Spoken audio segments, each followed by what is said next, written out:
yet, but I'm about to turn the camera on.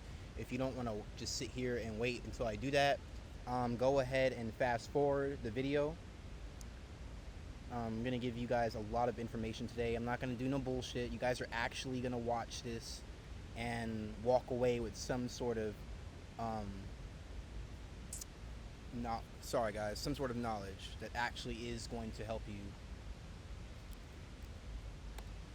I'm just putting on my facial cam so you guys can actually see me, and the reason I do that is because I like to just establish trust. So like when I'm ever doing videos like this, it's better if you just see the person's face sometimes, so you actually know who they are and that you can trust them and stuff. So that's just my whole methodology on it. New movie recording. There it is. Sorry. Boom. Let me just go ahead and turn that off. And all right, guys. So yeah. So today I'm going to be showing you guys a basic strategy, and it's for gold. Sorry, my hair's all fucked. You see, all my hair's all fucked up. I was literally just running through the fucking trees and shit. Literally, I was actually like running through the trees and shit. But yeah, guys, let me just go ahead and explain this to you. So the first thing you guys want to understand about gold, you can't give up on gold, because gold is a good trade and a good pair to have if you can maintain consistency with it.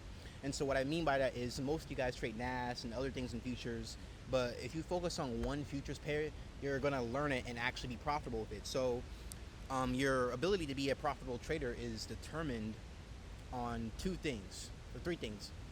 Your risk management, managing how many times you actually trade and not over leveraging due to emotion. Like let's say you get greedy, or let's say you miss a trade and you lose, so you want to go back and revenge trade. Those are literally the two reasons why your account's blown right now. I bet you my actual life. I bet you my actual life that's the reason. Either that, or you don't have enough capital. The problems that most traders struggle with is that they don't have enough capital to trade with, which I understand, and because of that, it prevents them from actually turning this skill into a real-world skill that they can actually apply and, you know, thrive from. So the first thing, let's get right to it. Let's stop talking. The first thing I want to go over is the chart. So if you guys look on the chart here, I'm going to go ahead and move this up. If you guys look at the chart here, the time frames I trade gold usually are the 4-hour and the 3-minute chart. So the first thing I usually do is go full screen, and I tell this to my students all the time: go on the 4-hour, and not just go on the 4-hour like this. When you go on the 4-hour, the chart's going to be like this, all everywhere. What you need to do is you need to zoom out the chart. And what I mean by zooming out allows you to see the whole picture. I told this to people because when you zoom in, you see irrelevant market structure that may be reversing soon, or it may not be the full picture. To actually see the actual trend and the full trend, what you guys need to do is you need to to see the full trend, you need to zoom out on the 4-hour. Zooming out allows you to find the highs and lows that maintain market structure. The trend it means the direction of the market, you guys know that, but market structure are the highs and lows that maintain the trend. And the highs and lows that maintain the trend can only be found when you go like this, right? Look at the middle of the screen, zoom out, zoom out. Now look at the yellow circles. Those circles are representing the highs and lows that maintain this ascending trend going up, right? If you take the trend line, I don't use trend lines unless I'm taking profit and using it as liquidity. But yeah, so let's get started. I only use break of structure. If you guys are familiar with that, you can look that up. I don't have time to explain that to you guys right now. I want to just go talk more about gold and not the actual, like, you know, other elements like that. So 4-hour, you zoom out and it shows you the direction of gold. Now, you don't take trades on the 4-hour. You never do. You never find entries in 4-hour because that's poor risk management. Go to the 30-minute, sorry, not the 30-minute. Yeah, actually, yeah, go to the 30-minute chart, then mark up this structure, which is what? We have, what's our current high? Here, our current low here, and our previous high here, and our previous low here, right? Because this previous high right here was taken out by all this unhealthy price action, which is right there. This unhealthy price action went up and took out that high, and then the market came back down and retraced, but it didn't only retrace here, It went back up and then came back all the way down to this gap here. So that is smart money activity, institutional activity. So if you're a gold trader and you trade supply and demand, we only take entries off a demand zone. So now what are actual demand zones? Demand zones are always price action. Demand zones are always have expansion. So what I mean by expansion is, let's say price is low. Whenever you're at a low price or at the bottom of a range or a market structure or a trend, demand will always come in from that bottom usually, and if not the bottom, from it retracing itself. Demand expands the market, supply expands the market, right? But supply and demand is only created when we have volume in the market itself. So demand is like money. Demand is money moving into the market, and supply is money coming out the market. That's why it goes down. When the market is doing well, demand will add money to the market, and because it's adding money to the market, that gives the visual illusion or the visual representation we see here. The only reason the market's going up and all this yellow price action right here, this is called demand. This is expansion, because expansion is when prices, instead of move like this, right, consolidating and moving a little bit, it goes straight up, right, which happened here and went straight up. And that's called expansion, because you need capital to expand the market. Capital is the reason why any market ever expands, no matter you're trading forex, futures, stock, crypto. Markets only move upwards once you have demand and you have money going into the market. So now you can look at it like that. Demand is when money's going into the market. Supply is when money's coming out the market. I used a 4-hour time frame on gold to give me my long-term trend, and then I go on to the 30-minute time frame to refine that long-term trend. So right here, the 30-minute, me marking these yellow circles is an example of refining the trend.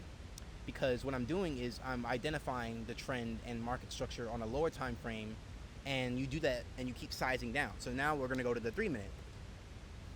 All right, I use the 3-minute and the 5-minute for entries, and I'll use the 3-minute for market structure even. I know, as crazy as that sounds, but on gold, you can use the 3-minute for market structure.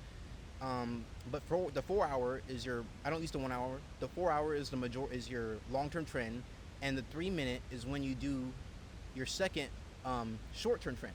You have your long-term trend 4-hour, and you have your short-term trend on the 3-minute.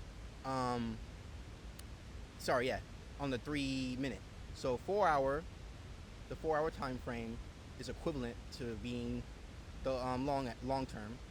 So let's just write that 4-hour equals L for long-term, and the 3-minute chart equals S for short-term, right? It equals S for short-term, and if you notice here, you can just go ahead. I want you guys to go ahead and screenshot that. 4-hour equals long-term, 3-minute equals short-term. And you can use, I went on the 30-minute earlier to refine, and I'll show you what that means later, and we'll go over that later. But now, I'm going to go, the main time frames, not even 30-minute, are 4-hour and 3-minute. The 4-hour is your ocean that tells you what the whole ocean of the market is. So is the ocean filled with demand, or is the ocean filled with or is the ocean losing capital, right? Is the ocean losing water? So screenshot that, and now that we're on the 3-minute, you're going to do the same thing on the 4-hour. You're going to zoom out, because without zooming out, we'll end up doing this. We'll end up marking these highs and lows right here that I'm drawing. We'll end up marking these highs and lows as market structure and think that's the trend, versus if I zoom out, when I zoom out, you know what I see? I see a high right there, and I see a previous high, previous low, previous high, and that gives me a more broader perspective. And because I have a more broader perspective of the trend, I now am less likely to be stopped out, because I can zoom out and see demand zones that may be even lower than the one I will initially target. So right now on the 3-minute, like I said, zooming out, and when you're zooming out, you can already tell. I'm sorry I have a bunch of shit on the screen, but you can tell that this is our high right there, that yellow line I just drew. That's our current high. Our current low is here. Why is that our current low? Our current low is there because that's where price moved from. Money came into the market at that yellow line on the bottom. At the bottom, at that yellow line, that's the exact point when money came into the market. And I can also prove it. If you look at the volume chart that I just turned on, it literally shows spikes of volume right at the yellow line right here. You see all those like the bearish and the bullish. That was institutional or aka smart money activity. So price is going to keep going up, right? And now price is coming back down. Why is price coming down? Price is coming down to retrace our previous expansion, which was here. We had all that those yellow candles. That was all bullish price action, and now we have the gray candles, bearish price action, going to fill inefficient price action here, right? And what I want you guys to understand is that I'm going to finish drawing structure. So that's my high and low. The yellow lines represent my current range, not consolidation range, high and low market structure, the highs and lows that maintain market structure. And the new yellow lines that I'm drawing represent, it represents our current trend. We have a high here, low, previous high, previous low, and we are in total we have 1, 2, 3, 4 pieces of market structure, and 4 pieces of market structure is generally the amount of highs and lows I will draw on the screen to determine my trend. So that's another important thing. So go back and rewind that if you didn't get that. And yeah, and so really, every time a high is broken, that's called a break of structure. That's what you saw here when I went on the 4-hour time frame and you saw the BOS. When you saw right there that white line where it says BOS, that represents a high being taken out. The high was right here, and it was taken out by all this bullish price action right there that took out the high, causing a new high to be formed, which was right here. And when that happens, that's called a break of structure. The structure of the high was broken because why? Obviously, the candle's broken. That's break of structure. And what that signals is a change of direction, a change of the trend, a disruption of the trend. So whenever you see structures break, it takes capital to break a structure. It takes capital to break a structure. It takes demand to break a structure. It takes volume to break a structure. And we can't have that without capital in the market. So all we're doing in trading in general is just profiting off of price fluctuations, because if price doesn't move, no one in forex, futures, stocks makes money. And so the thing is, price on gold fluctuates on a weekly basis every single week. And you could be getting on these moves, but you're probably not finding them because you're trading on a time frame that's too high and you're looking for entries on the 15-minute on gold, but you can't do that on gold. Gold moves faster but also moves slower, so you have to go on smaller time frames.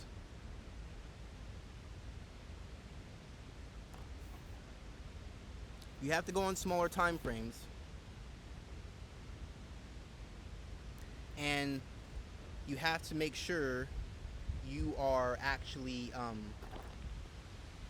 sorry guys, it was just an ant on my fucking computer. You got to go on smaller time frames, and that's where you're going to refine your structure and your entries. So if your entries on gold, 5-minute, maybe sometimes the 5-minute, 3-minute, the 15-minute for entries, and for structure, 3-minute, 4-hour for structure.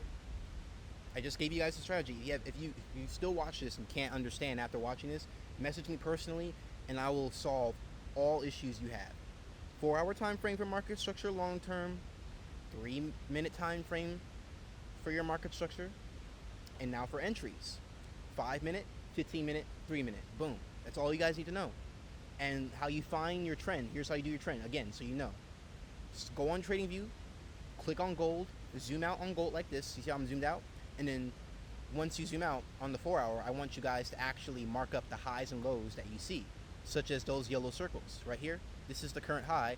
That's the reason why I have that as the current high is because that's the highest high that's significant.